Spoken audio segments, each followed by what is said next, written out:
are the top 5 worst perks that you can buy in COD Zombies from World at War all the way to Black Ops 2. Welcome back to the next round, and let's get right into the video. So coming into our number 5 spot, we're going to put Double Tap 1.0. So this is the version that you get in World at War and Black Ops 1. Now the perk itself isn't bad, but Double Tap 2.0 is obviously vastly superior because you have that double damage bonus with it.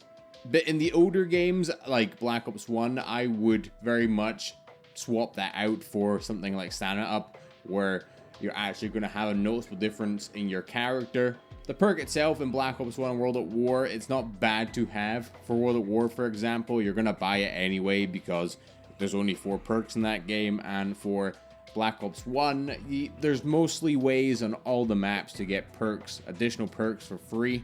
For example, if you kill George on Call of the Dead, you're going to get it eventually for free, and in that case it's not bad, but it's definitely not something I would choose over the likes of Jug or Quick Revive or Speed or Stamina Up. There's just other perks that are vastly better.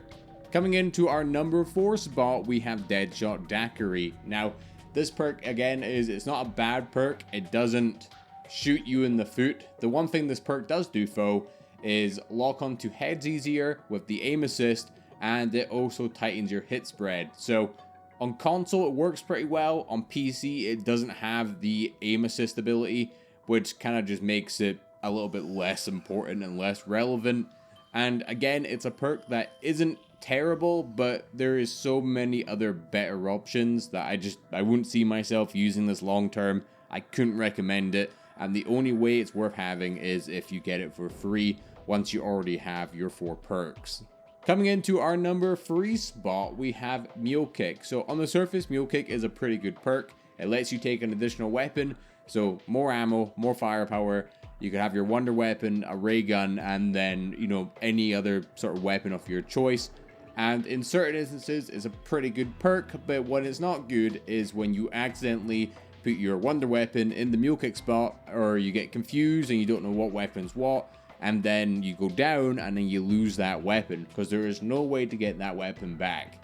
Even if you rebuy Mule Kick, it doesn't give you that gun back. You have to go and get it again. It resets upon going down, and again, this perk, it's not bad, it's not terrible. A lot of these earlier perks in Zombies are not bad perks.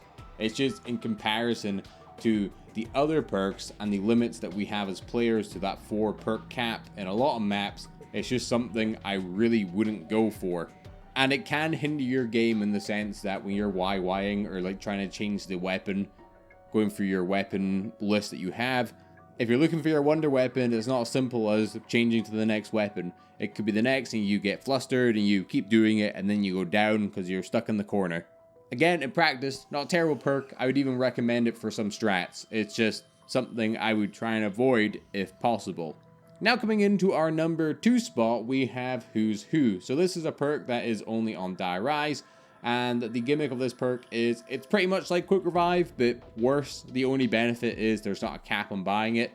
So the way it works is when you go down, you will be reincarnated into this ghost form of yourself, but has nothing. You have your pistol and no perks, and you have to try and revive yourself. And if you do, you keep everything that you had. So the risk is high and the reward is high.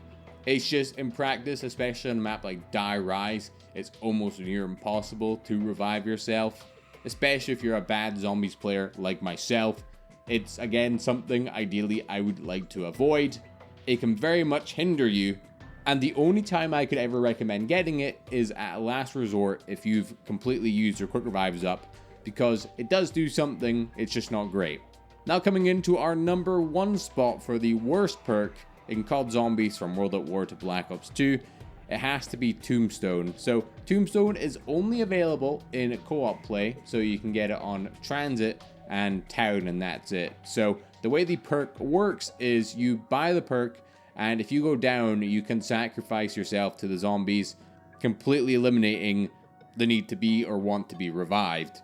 And that itself is a fundamental problem with the perk. You're encouraged to go down with this. And essentially what you do is the next round you spawn in, you can pick up your tombstone and you'll have all the stuff you had prior.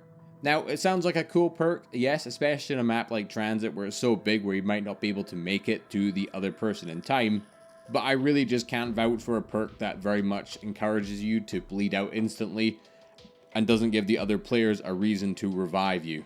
It takes up a perk slot. The only benefit is on town. You can do kind of like a glitch / bypass where you can have all the perks on the map.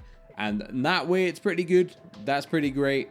But it's a lot of effort, a lot of faff, and honestly, in my opinion, it is not worth it. With that said, let me know your top 5 worst perks in the comments below. And maybe watch this video here where I go over the top 5 best perks. And thank you all so much for watching.